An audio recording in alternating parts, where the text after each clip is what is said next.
Pemirsa apa kabar? Kini Anda tengah mengikuti Warta Berita PTS tanggal 2 Oktober.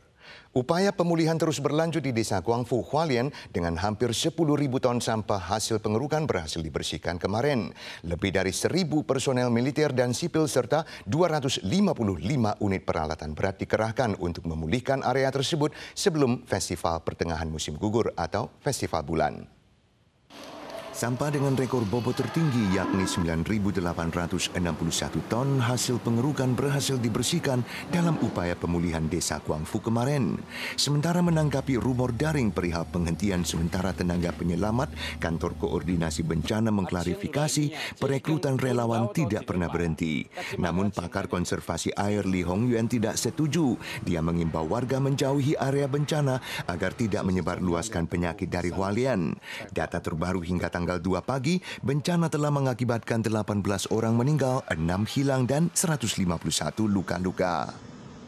Banyak relawan dari seluruh Taiwan menuju Hualien untuk membantu pemulihan Desa Guangfu. Ada yang menyekop tanah, ada yang menawarkan pijat, potong rambut, dan layanan gratis lainnya. Namun para relawan diingatkan untuk memerhatikan kondisi kesehatan masing-masing. Pasalnya, setelah pulang, beberapa relawan mulai menderita selulitis akibat meradangnya jerawat. Dan ada yang bahkan mengalami rhabdomyolisis dan dirawat di unit perawatan intensif. Pemandangan relawan yang bergotong royong membantu upaya pemulihan bencana menjadi momen mengharukan. Ada banyak pahlawan tanpa tanda jasa di area bencana. Ada yang menyediakan pijat dan potong rambut gratis, ada perawat berkeliling untuk memberikan pengobatan, bahkan ada yang menggunakan teknologi untuk merancang peta terpadu yang dilengkapi dengan informasi bencana terbaru. Seiring angin kencang yang membawa pasir, ada orang membagikan kacamata guna melindungi mata dari debu lumpur.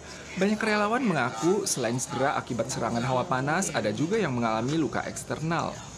袜子穿厚一点，然后长裤袖套这样子。因为我来了2天，也有发现就是有一些人好像有一些中暑相关的状况，或者是一些外伤。这边就是空气可能比较不好，然后也会喷到眼睛。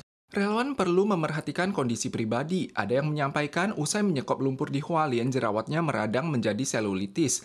Relawan diingatkan untuk mengukur suhu tubuh dan memantau kondisi fisik setiba di rumah.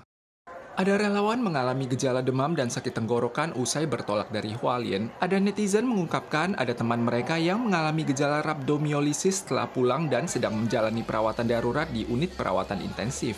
当自己觉得说，并不会随着休息某部位的肌肉它的肿痛仍然在持续这样的状况，而且有全身疲劳的状况发生的话，甚至影响到意识，其实就要警觉到自己是横纹肌溶解症的一个状况。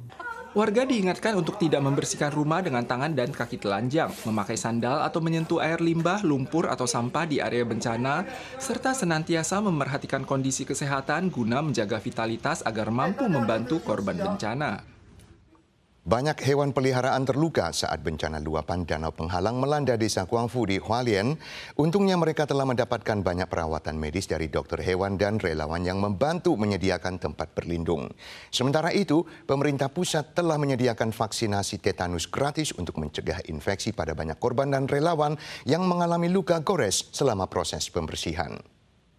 Pos-pos medis yang didirikan di daerah bencana beberapa hari ini ramai dipenuhi sekitar 100 korban dan relawan yang mengalami luka gores saat melakukan pembersihan lingkungan.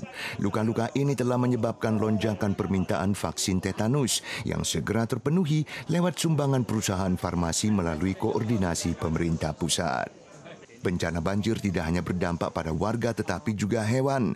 Dokter hewan menyediakan klinik gratis, menawarkan perawatan profesional untuk hewan peliharaan dan hewan liar.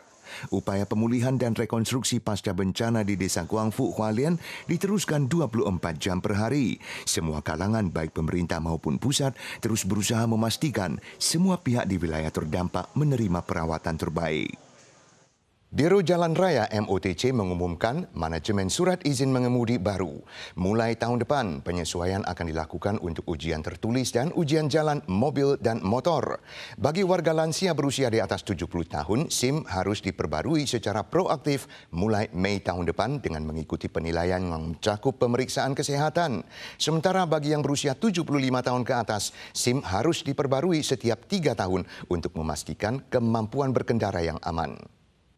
Biro Jalan Raya akan melakukan reformasi manajemen SIM. Mulai tahun depan, ujian tertulis SIM motor dan mobil akan diubah menjadi soal pilihan berganda. Sedangkan ujian praktek akan ditambahkan soal terkait mendahulukan pejalan kaki di persimpangan tak berambu.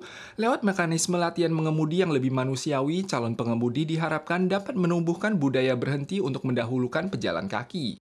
促使这个就是考照的驾驶，他必须花更多的时间。透过练习的时候，就是无非就是希望说他能够强化他的各方面的，变成是一个习惯。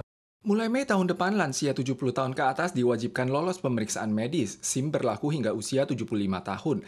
Lansia di atas 75 tahun yang hendak memperpanjang SIM wajib mengikuti kursus gratis latihan keselamatan dan persepsi bahaya. SIM wajib diperpanjang setiap 3 tahun sekali. 不只是认知功能的缺损以外，视力跟听力其实是影响到一个驾驶的安全非常重要的一个因素。 Mulai tahun depan, Biro Jalan Raya akan menerapkan 17 langkah reformasi secara bertahap agar pengemudi dapat mengembangkan konsep dan etika yang benar untuk mencapai target pengurangan fatalitas lalu lintas sebesar 7% setiap tahunnya. Sebuah ledakan dahsyat mengguncang sebuah gedung apartemen di distrik Bronx, New York pada tanggal 1 pagi. Menyusul suara ledakan keras, sebagian struktur bangunan pun runtuh. Bata dinding dan puing bangunan berserakan di tanah. Untungnya tidak ada korban jiwa yang dilaporkan. Penyelidikan awal dari pihak berwenang menemukan penyebabnya adalah ledakan di lubang ventilasi ruang pemanas. Sebuah lubang ventilasi bata setinggi 20 lantai jatuh dan menghantam tanah. Tanggal 1 sekitar pukul 8 pagi, ledakan keras terdengar di apartemen Mitchell Houses di Kabupaten Bronx, New York. Disangka serangan teroris, warga setempat segera melarikan diri saking paniknya. I'm watching out the window. I see a big smoke, real big smoke. I get panic. Then when I hit the second one, is when the wall fell out. Ledakan berasal dari lubang ventilasi ruang pemanas dalam gedung yang menyebabkan struktur bangunan kolaps. Selain berterima kasih kepada semua pihak terkait yang merespons dengan cepat, Wali Kota New York juga menekankan bahwa keselamatan warga menjadi prioritas utama. Kepala Departemen Pemadam Kebakaran New York menyampaikan anjing pelacak telah dikerahkan untuk memeriksa tumpukan puing dan pada tahap awal dikonfirmasi tidak ada yang terjebak.